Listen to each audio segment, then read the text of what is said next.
Okay, we're live. Hello, it's Bill, the knee pain guru, and there's my daughter. Okay. Today we're going to talk about Baker's cysts. I got a question regarding weightlifting around Baker's cysts, so we're going to address that today. If you have questions, please enter those in the comments section. I will address those. This was from Natasha. Natasha asks, I pray you read this comment. Well, I guess your prayers are answered. Okay, what are the best types of lifts, exercises that I can keep in my weightlifting while trying not to have my Baker's cyst rupture? I am on no pain, but I can definitely feel the tightness. Any leg exercises you can recommend we can still do while weightlifting? So we're looking at exercising when you have this Baker's cyst, and there's a reality that if you exercise too much with the Baker's cyst, that there's a potential for the Baker's cyst to rupture. So going back to what a Baker's cyst is, this is a lymph node that is in back of the knee that gets swollen as a result of tension patterns that are going on in the knee that doesn't allow the Baker's cyst to drain. From the conventional medical model, we're looking at either, they call it aspiration, which is putting a needle in the Baker's cyst and sucking out all the fluid, which is addressing, it reduces what's going on in the Baker's cyst, but it doesn't address the underlying issue. Many times Baker's cysts come back. Then there's also, the doctors can go in and cut out the lymph node, which removes the Baker's cyst, removes the lymph node, and then there's, a good chance that it's not going to come back because that specific tension pattern is no longer, like the lymphatic system isn't going to get kinked up at that spot. So that's what we're dealing with. What we're looking at, or what Natasha is asking, is about the exercises or the lifts that they can keep in weightlifting or continue to weightlift. And this is where we may want to zoom out a little bit and look at a bigger picture of what's going on and ask some key questions in this scenario to see, like, when did the Baker's cyst form? Does the weightlifting that you're currently doing aggravate the Baker's cyst? When you get done weightlifting, does the Baker's cyst feel better? So it's like, yeah, I could say, I could give a laundry list of exercises, but if it doesn't fit for what your body is doing, well, then I'm not going to be serving you. I'm not going to be helping you out. It's just going to actually exacerbate the issue or create more confusion in the situation, in the scenario that you're already frustrated with. I get it. You want to go back to the gym. I get it. You want to exercise.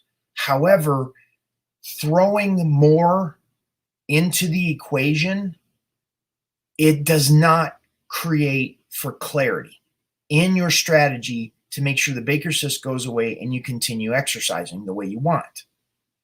This is key. So we could take a step back and begin to ask those questions about the exercises you're doing, how your knee feels after doing those exercises at the gym, what was around, what happened, what was going on in your life when the Baker's cyst formed, how long has the Baker's cyst been there? Is it a recent occurrence? Is it something that's been going on for months or something that's been going on for years? So this is going to be helpful, and to also understand that your pelvis is the pump of the entire lymphatic system.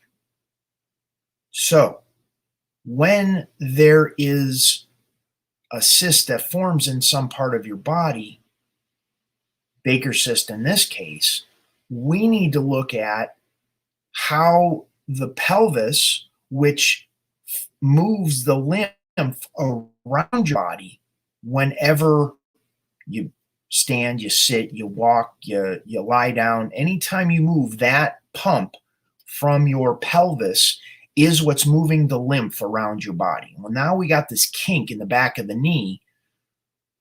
We need to address what's going on in the pelvis as well, the pelvis and the lower back, and free up those tension patterns, because if we don't free up those tension patterns, then you go to the gym. Like it's just, it gets to be a Schumer show. Like it's nuts.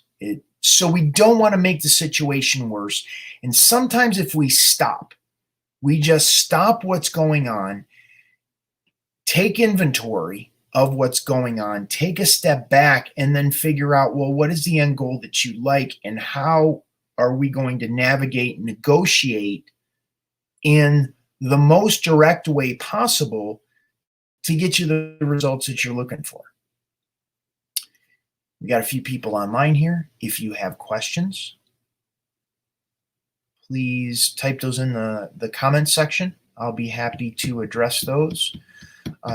Give the video a thumbs up, like and subscribe to the channel. I see you, Garrick. I appreciate the like there. Share it with your friends. Turn on notifications for future videos. So, like this has to make sense. We have to understand that whenever we're in pain, whenever there's some sort of fear of what's going on with the body, we start thinking differently. Like fundamentally, we start thinking differently when we go into fear. So we have to take a step back and look at a place where it just makes sense. There's a logical progression. There's a easy step-by-step process. And sometimes a few of those steps you need to take is about gathering more information. We may not have enough information. And in this case, what Natasha is sharing with me is not enough information to say, hey, we'll do deadlifts, squats, bench press, and Olympic lifting will be fine as well. Well, like, we don't know that. We don't have enough information. So to go on a laundry list of exercises is not going to serve Natasha or anyone else that's watching the replay of this video. Okay. If this information sounds good, sounds reasonable, and you'd like more information, you can head on over to my website, thekneepainguru.com. Which, by the way, these videos are now being translated into Spanish. We're doing Spanish subtitles. So if you have questions in Spanish, if you have questions and you're Spanish, you speak Spanish, please enter those in, and we're moving in that direction of being able to support it, both English and Spanish, with this program. Also, if you would like to figure out a strategy, you have stuff going on, it gets confusing, you can set up a time for a consultation. We'll sit down, we'll take in information, we'll map out a strategy for you, whether it be strictly natural approach or an integrated approach. We can figure that out based on the information that you've gathered from your doctor, because you've gone and you've gotten a diagnosis.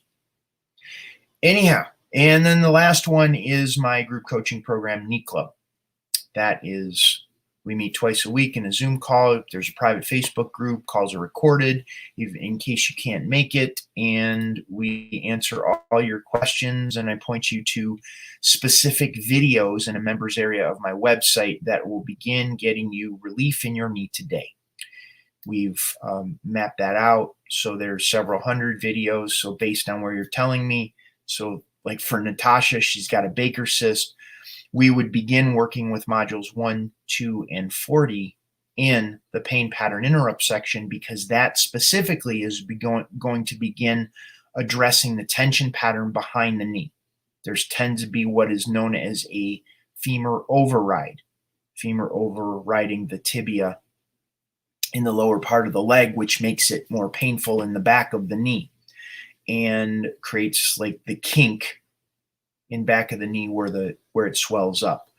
We would also look at modules 22 and 23 in the pain pattern interrupt section, which is going to address the tension patterns in her hips and lower back, which going back to the pelvis being the pump of the entire lymphatic system, when she moves, that's going to allow, in addition to the tension pattern that we released in the knee, now the body is going to be able to resolve the Baker's cyst, or has the opportunity to resolve the Baker's cyst.